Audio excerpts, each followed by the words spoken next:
The movie opens with a montage of the original movie. We see each kill happen in 3D, as it did in the original movie. It also shows the infamous final scene from the original movie with Sally riding away in the back of the pickup truck, while Leatherface swings his chainsaw maniacally in the middle of the road. Next, we cut to a police car pulling up in front of the Sawyer house behind another car. Inside the first car is the Carson family, cousins, aunt, uncle to the Sawyers. They run inside and barricade the door and hold up arms along with the Sawyer family. Sheriff Hooper arrives outside the Sawyer family house, driving a police car, and he shouts to them that he only wants the boy, Jed aka Leatherface. He says that the woman, Sally, said that a man with a chainsaw killed all her friends. Drayton Sawyer shouts that they were trying to protect their family. Hooper constantly tells him that he needs to take the boy into custody and that things don't need to get out of hand. Drayton thinks it over after members of the family agree to give up Jed, so Drayton goes into another room and shouts at Jed, telling him that he has to go out there and give himself up. Just then, a group of townspeople from the town of Newt, Texas, led by Mayor Bert Hartman, who have come with one thing in mind, to kill the entire family. As Drayton and the family prepare to surrender, Bert and other townspeople begin to attack by setting the house ablaze and shooting through the house. Pretty much all of the family is killed in the chaos despite Sheriff Hooper's attempts to stop them. We see Loretta Sawyer cradling a baby, attempting to protect it, but one of the bullets flies through the windows and goes through her right shoulder and the baby's. When everything calms down at night and the house is burned, Gavin finds Loretta barely alive, holding on to the baby. He takes the baby and accidentally hurts Loretta badly. He tells his wife Arlene they should keep the baby they found, and they decide to call her Heather. In the present-day adult, Heather Miller is working in the meat section of a grocery store. She is interrupted by her friend Nikki, who is super excited about a trip that she, Heather, Heather's boyfriend Ryan, and Ryan's friend Kenny are taking to New Orleans. Heather goes home to her grungy-looking apartment where Ryan is sparring on a punching bag. We see that Heather has strange pieces of art that include bones and a lot of black paint. Ryan gets her to relax from being stressed about the trip by making out with her. Just as they are about to have sex, they are interrupted by a knock at the door. Ryan goes to answer and gets some mail for Heather, which is a will for her. It states that her grandmother is dead and has left a house for her. However, Heather is confused because her grandparents died years ago. She talks to her parents and discovers she was adopted. Despite their warning not to go to Texas, Heather, feeling angry and upset, heads back to Ryan. She explains she needs to go to Texas to uncover more about the house and her biological family. Surprisingly, Ryan doesn't protest. To her surprise, Kenny and Nikki show up at Ryan's place, offering to join her on the trip to Texas. As they're driving towards Texas, they make a pit stop at a gas station and unintentionally hit a pedestrian with their van. It's pouring rain, and the guy introduces himself as Daryl. He suggests they can make amends by dropping him off when they reach Texas and even offers to pitch in for gas. They decide to go along with it, thinking, why not, and allow him to join their journey. Upon arrival at the house, they encounter Farnsworth at the gates. He hands Heather a keychain loaded with keys, one notably larger than the rest. He also presents her with a letter from her late grandmother, Verna, urging her to read it right away. Farnsworth bids them farewell, leaving them to proceed through the gate on their own. The house is breathtaking, adorned with stunning antiques. Eager to explore, they decide to grab some food from a nearby store. Daryl volunteers to stay back and arrange their belongings, even offering money for their meal. With Daryl left at the house, they head into town. However, as soon as they leave, Daryl begins pocketing items from inside the house, clearly showing his true colors as a thief or scammer. He uses the keys to access every room, fixated on discovering what the large key unlocks. His search leads him to a concealed room hidden behind a wall. Inside, he finds a door that the big key fits, revealing a dark wine cellar. Among peculiar items, he notices a plate with decayed food near a hefty metal door. Attempting various methods to open it, he's suddenly startled as Leatherface emerges and strikes him viciously with a hammer. Leatherface brutally bludgeons Daryl until he lies lifeless on the cellar floor. While shopping in town, Deputy Carl Hartman approaches Heather outside a store, displaying evident interest in her. Inside the store, Nikki flirtatiously interacts with Ryan. It becomes evident that Ryan had cheated on Heather with Nikki, with Ryan blaming alcohol for their actions. Nikki, however, claims Ryan had pursued her. Ryan dismisses the conversation and walks away, disappointing Nikki. Outside, Heather shares her accommodation details with Carl, unaware that the mayor is eavesdropping. The mayor inquires if she's connected to the Sawyers. Heather denies any relation and hastily departs with her friends. When they arrive back at the house, they see that everything is a wreck. They deduce that Daryl must have been a thief and robbed them and left. They relax since it wasn't anything extremely valuable missing and have a few drinks. Kenny, being a chef in training, starts making up some steaks as night falls. Ryan is in the study playing on the pool table. Nikki is outside smoking and eyeing Ryan from the window, and Heather is exploring the house upstairs. While Kenny is cooking, he notices the wall door that Daryl went through, and he walks through. He calls out to Ryan, but Ryan has music playing very loud so he can't hear him. Kenny walks down into the cellar and sees Daryl's bag and a pool of blood. He calls out for Daryl but doesn't get a response. Then when he steps into the room with the metal door, he sees the metal door is wide open. As he walks through it, he steps into a dark hallway. Suddenly, Leatherface jumps out of the darkness and chases Kenny. Kenny gets halfway up the stairs when Leatherface shoves a hook through his back. He drags him downstairs, and Kenny's screams are drowned out by the loud music. Nikki runs into the study where Ryan is playing pool. She screams and says there's something crazy he needs to see, and she looks scared. She leads him outside into a barn house in the back. When they get back there, she points to a bucket covering something. When Ryan removes the bucket, he sees there is a bottle of wine and 2 glasses there. He turns around and is shocked to see Nikki standing half naked saying, "Told you it was crazy." She winks at him, and they proceed to have sex. In the upper part of the house, Heather enters a room to find the decomposing corpse of Grandma Verna seated in a chair,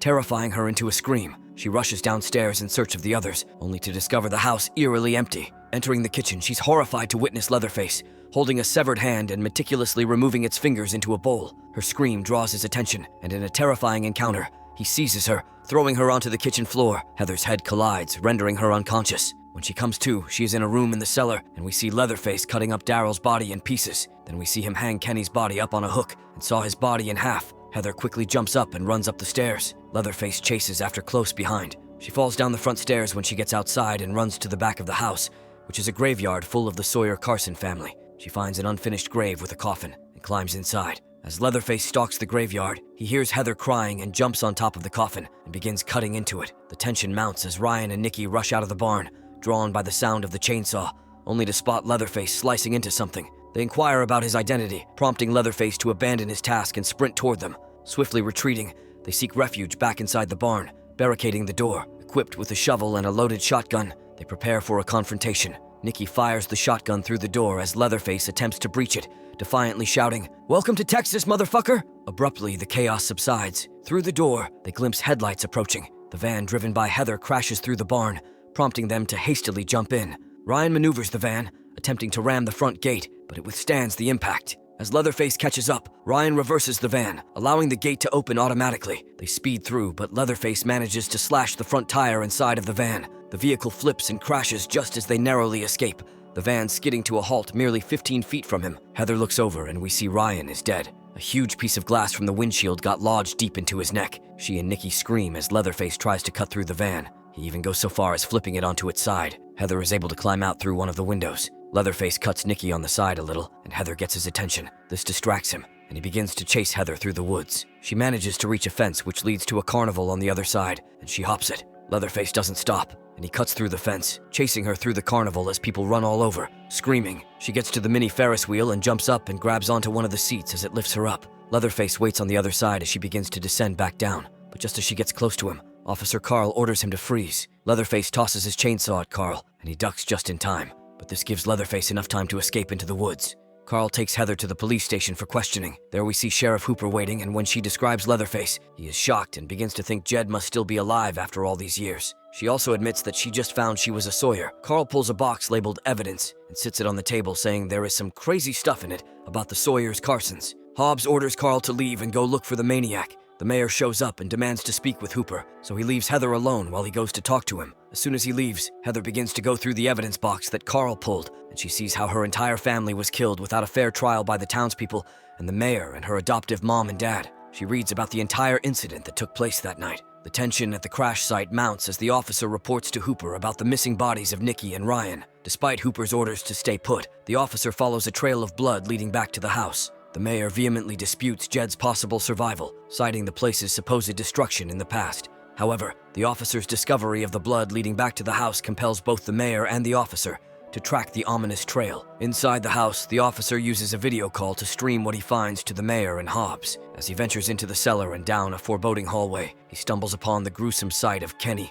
Daryl, and Ryan's butchered bodies. Approaching a freezer, the mayor urges him to open it. Suddenly, Nikki springs up, startling the officer, who reacts in fear by inadvertently shooting her in the head, resulting in her accidental death. The shocking turn of events leaves the video call abruptly disconnected, leaving Mayor Burt and Hooper stunned by the unfolding tragedy. Attempting to flee, the officer is ambushed by Leatherface, who viciously attacks him with an axe, hacking repeatedly into his back. Meanwhile, Mayor Burt, driven by suspicion, confronts Heather, convinced she's involved. As Hooper tries to intervene, they discover evidence strewn across the table, recounting the night of the Sawyers' unjust demise. Heather has left a haunting message, writing the word murderers on one of the sheets, hinting at a chilling revelation. Back at the house, we see Leatherface crafting a new mask from the face of the police officer he just killed, and he sews it onto his own face. The tension escalates as Heather, on the streets of the town, reaches out to Farnsworth via a payphone, disclosing that she's aware of the whole truth. Farnsworth advises her to meet at a local bar where he reveals that Verna's letter held crucial information. He cautions her that Jed, Leatherface, is aware of her existence but doesn't know her true identity. Their conversation is abruptly interrupted by the arrival of the mayor, prompting Heather to flee the bar. In a desperate bid for self-defense, she grabs a knife before darting onto the street. However, the mayor's partner, Ollie, strikes her with his car as she attempts to escape. In a swift reaction, Heather slashes Ollie's face with the knife, managing to break free and flee once more, adrenaline driving her frantic escape. Heather gets a good distance and then runs into Officer Carl. She asks him to get her to the bar so she can help Farnsworth and warns him that the mayor is after her. She hops in the back seat and Carl drives towards the bar. They see Farnsworth outside and he sees them, but Carl keeps going. Heather shouts at him and then realizes he's helping the mayor when the mayor calls his phone. She also discovers that the mayor is Carl's father. The mayor tells Carl over the CB radio to bring her to the old slaughterhouse that the Sawyers used to own. Little do they know, though, that Leatherface has a CB radio in a truck and overhears this. He grabs his best chainsaw and goes out into the night. Farnsworth rushes into the police station and warns Hooper that Heather is in trouble and that a police officer took her. Hooper puts a lock on the squad car's location and realizes where they're going. He quickly leaves. The atmosphere crackles with tension as Carl secures Heather with ropes in the slaughterhouse, inadvertently tearing her shirt in the process. Despite her attempt to resist, she remains bound. Carl seals her mouth with tape and departs, leaving her in a perilous situation. Outside, the mayor and Ollie arrive, taking charge and ordering Carl to leave, assuming control of the situation. Inside, Leatherface looms behind Heather, menacingly placing his chainsaw on her shoulder. Heather's attempts to scream are stifled by the tape, intensifying the dread. As Leatherface advances with the roaring chainsaw, he halts, noticing a distinct bullet scar on her shoulder, a chilling echo from the past when she and her mother, Loretta, were shot. Stunned by this revelation, Leatherface removes the tape from Heather's mouth. She desperately pleads, repeatedly affirming, "It's me! I'm Heather! I'm your cousin! Please let me go!"